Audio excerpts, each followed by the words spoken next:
Hello everyone, आज की इस वीडियो में हम बात करेंगे why do we need a trunk port. तो इसे जानने के लिए चलते हैं सिस्को पैकेट ट्रेसर पर। यहाँ पे हमने एक नेटवर्क डिज़ाइन किया है। इसमें हमने दो स्विचेस लिए हैं और दोनों में से किसी भी स्विच के पोर्ट को हमने ट्रंक पोर्ट अभी नहीं बनाया है। सबसे पहले इस नेटवर्क को समझते हैं। यहाँ पर हमने PC 0, 1, 2, 3, 4 को VLAN 10 के अंदर असाइन किया है और इसका सबनेट मास्क जो हमने यूज़ किया है वो है 192.168.1.0/24 का। दोनों स्विचेस के बीच में हमने एक लिंक बनाई है और उसको भी VLAN 10 के अंदर असाइन किया है जिससे वो VLAN 10 का ट्रैफिक कैरी कर सके। सिमिलरली हमने क्या किया है, PC 4, 5, 6, 7 को VLAN 20 के अंदर असाइन किया है और जो नेटवर्क सबनेट यूज़ किया है वो है 192.168.2.0/24 का। दोनों स्विचेस के बीच में एक लिंक कनेक्ट की है और इस लिंक को हमने VLAN 20 के अंदर असाइन किया है जिससे VLAN 20 का ट्रैफिक कैरी कर सकें। अब क्या करते हैं, हम PC 0 से एक ब्रॉडकास्ट फ्रेम सेंड करते हैं और जानते हैं ये ब्रॉडकास्ट फ्रेम किस किस PC को रिसीव होता है। तो PC 0 पर जाएंगे, कमांड प्रॉम्प्ट पर जाएंगे और यहाँ से हम एक ब्रॉडकास्ट फ्रेम सेंड करेंगे। सिमुलेशन मोड में आते हैं और एंटर प्रेस करते हैं। PC 0 से ब्रॉडकास्ट फ्रेम स्विच 1 पर जाएगा और स्विच 1 से एक पैकेट हमारा PC 1 पर चला जाएगा जो कि हमारा VLAN 10 के अंदर है और दूसरा पैकेट हमारी VLAN 10 की जो लिंक है इसके थ्रू स्विच 2 पर रिसीव हो जाएगा। स्विच 2 क्या करेगा, इस पैकेट को PC 2 और PC 3 को सेंड कर देगा क्योंकि ये भी VLAN 10 के अंदर है। अब इन तीनों PCs का जो रिप्लाई है वो हमें PC 0 पर मिल जाएगा। रियल टाइम में आके देखते हैं क्या हमें पिंग रिसीव हो रहा है।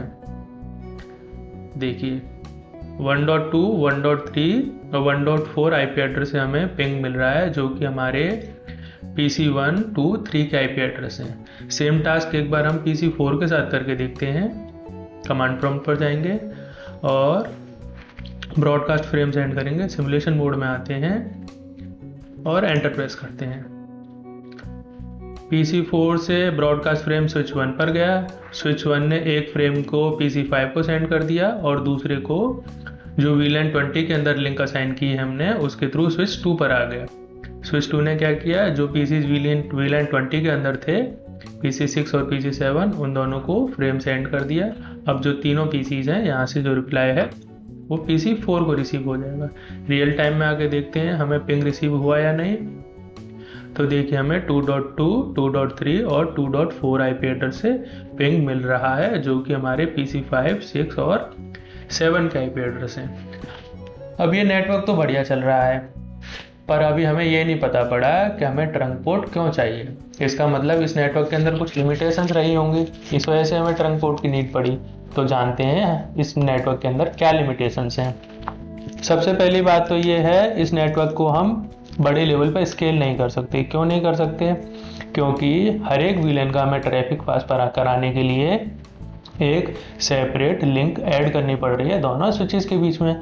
फॉर एग्जांपल हमें VLAN 10 का ट्रैफिक स्विच 1 से स्विच 2 को सेंड करना था तो हमने एक लिंक ऐड की जिसको VLAN 10 के अंदर असाइन किया। सिमिलरली हमें VLAN 20 का ट्रैफिक असाइन करना था, सेंड करना था स्विच 1 से स्विच 2 को, तो हमने एक सेपरेट लिंक ऐड की। सपोज करो हमारा नेटवर्क ऐसा है जिसमें हमें 20 VLAN डिज़ाइन करनी है, तो क्या हम 20 सेपरेट लिंक सेंड करेंगे?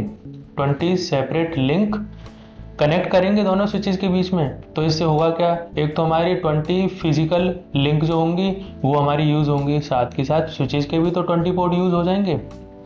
तो क्या कोई ऐसा तरीका नहीं है जिसके थ्रू हम एक सिंपल फिजिकल लिंक ऐड करें और वो फिजिकल लिंक सारी VLANs का ट्रैफिक कैरी कर ले?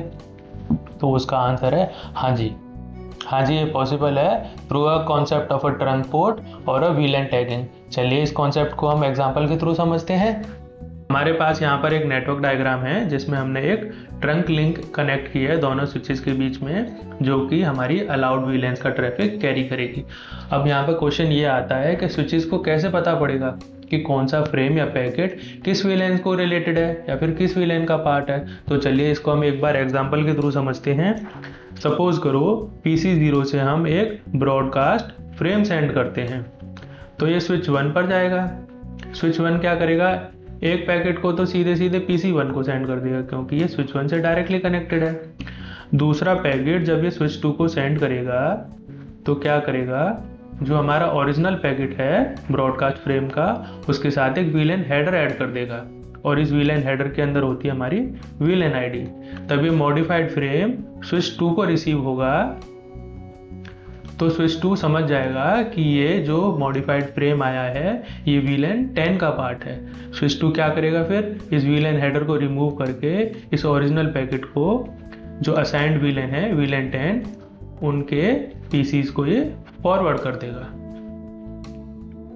सपोज करो नेक्स्ट एग्जांपल में हम समझते हैं PC4 को PC6 से कम्युनिकेट करना है। तो क्या होगा, PC4 एक पैकेट सेंड करेगा जो कि स्विच 1 पर रिसीव होगा। स्विच 1 क्या करेगा, इस पैकेट को सेंड करने से पहले इसमें एक VLAN हेडर ऐड कर देगा और उस VLAN हेडर के अंदर होती है हमारी VLAN ID। जब ये मॉडिफाइड फ्रेम स्विच 2 पर रिसीव होगा तो स्विच 2 समझ जाएगा कि ये जो पैकेट है ये VLAN 20 का पार्ट है।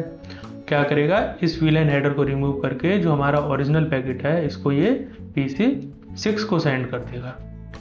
तो इस तरीके से स्विचेस डिफरेंशिएट कर पाते हैं ट्रंक लिंक के थ्रू कि कौन सा पैकेट किस VLAN का पार्ट है। चलिए एक बार इसको हम सिस्को पैकेट ट्रेसर पर लैब के थ्रू समझते हैं। यहाँ पे हमारा नेटवर्क डायग्राम है, इसमें हम PC0 से कमांड प्रॉम्प्ट पर जाएंगे और एक ब्रॉडकास्ट फ्रेम सेंड करेंगे। सिमुलेशन मोड में आते हैं और यहाँ से एंटर प्रेस करते हैं। स्विच 0 से स्विच 1 पर ब्रॉडकास्ट फ्रेम सेंड हुआ। एक पैकेट तो PC1 को रिसीव हो गया क्योंकि स्विच 1 से डायरेक्टली कनेक्टेड था और जो स्विच 1 से स्विच 2 पे जो पैकेट आया है इसके साथ एक VLAN हेडर ऐड होके आया है जिसके अंदर VLAN ID थी। स्विच 2 ने वो VLAN हेडर रिमूव किया है क्योंकि उसे पता पड़ गया है ये VLAN 10 का पार्ट है। तो ये क्या करेगा, स्विच 2 और स्विच 3 को इस पैकेट को फ्लड कर देगा। अब इन तीनों PC से जो रिप्लाई होगा वो दोबारा से PC0 के पास मिल जाएगा। एक बार इसको हम रियल टाइम में आके देखते हैं। देखिए 1.2, 1.3 और 1.4 PC से IP एड्रेस से हमें रिप्लाई मिल रहा है जो कि हमारे PC1, 2 और 3 का IP एड्रेस है। चलिए एक बार हम PC4 से PC6 के साथ कम्युनिकेट करते हैं। सबसे पहले सिमुलेशन मोड में आएंगे, पिंग करेंगे PC6 को। ये जो पैकेट है PC स्विच 1 को रिसीव होगा। स्विच 1 इसके साथ VLAN हेडर ऐड करेगा जिसमें VLAN ID होगी। ये स्विच 2 पर रिसीव होगा। स्विच 2 को पता पड़ गया है कि ये VLAN 20 का पार्ट है तो ये PC6 को इस पैकेट को दे देगा।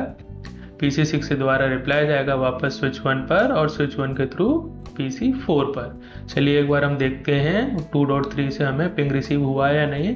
तो देखिए 2.3 IP एड्रेस से हमारा पिंग रिसीव हुआ है जो कि हमारे PC6 का IP एड्रेस।